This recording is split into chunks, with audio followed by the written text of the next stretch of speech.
What about the role of the labor union movement in terms of both the incredible acts of solidarity we saw with bus drivers in various cities refusing to cooperate with police raids, and then also really attaching a big, concrete policy agenda to this? We talked already, obviously, radically slashing police budgets, but also starting to connect it to healthcare, job guarantee, and all the rest of it. What is the bridge and what is the role, and how can labor get into the mix and get centered?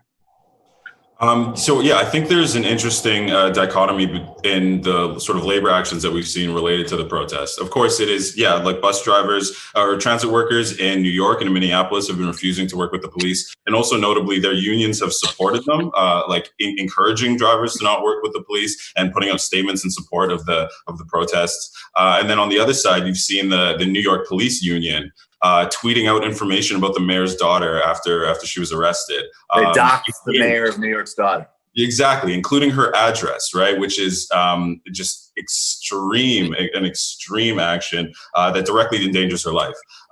So I think that the stuff that we've seen from transit unions is incredibly compelling, and in terms of where there's the labor movement could see work in related to this. Obviously, if you defund people who argue or in the argument for defunding police and defunding prisons, it isn't just that the money disappears; it's that it's put toward community services, right?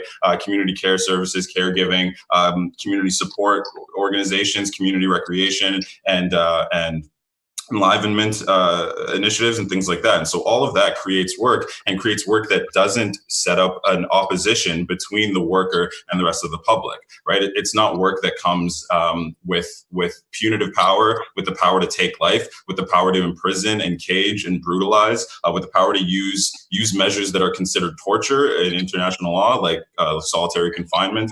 I think that those and all of that is, and you can have sort of wraparound services and a much greater array of support services and institutions and initiatives and programs that don't just attempt to actually deal with issues that people experience in a way that doesn't dehumanize and endanger those people, but also just makes life better, right? Makes the world that we inhabit more livable, more pleasant, and more like the world that we would construct from scratch. And so I think that it's both, morally right. It is the right thing to do. And it also creates work and builds solidarity in communities. And so that is the position that I take. And those are the things that I argue for. How important do you think it is to have a clear set of policy demands? I think it depends what conversation you're having.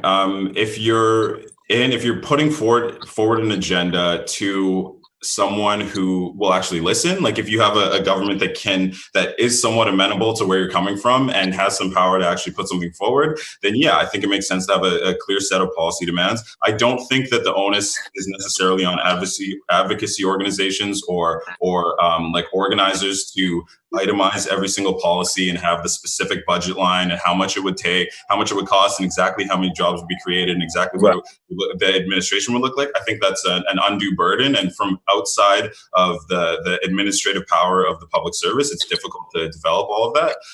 But I do think it makes sense to have detailed proposals when you can and when there's a chance of those details being put into practice. I think when you're arguing against the government that absolutely will not listen to you and you're trying to build support for the ideas, then I think it also makes sense and perhaps makes more sense to talk about the larger vision, to speak from a place of values and principles so that you can kind of establish those first principles and then build the policies beyond that. Because of course, if you talk about police or prison abolition, a lot of people, they have an immediate instinctual rejection to the idea. And so then if you begin the conversation with a discussion of particular policies and administrative mechanisms, then I don't know that you'll be able to get them on side. So I think in some cases, you have to kind of get people on side with a more fundamental conversation and then go forward into specific detailed policy development. You just watched a Michael Brooks show video. Subscribe to get them all. Why wouldn't you? Don't be foolish. Click subscribe below and become a patron as well. Patreon.com/TMBS. Thanks, everybody.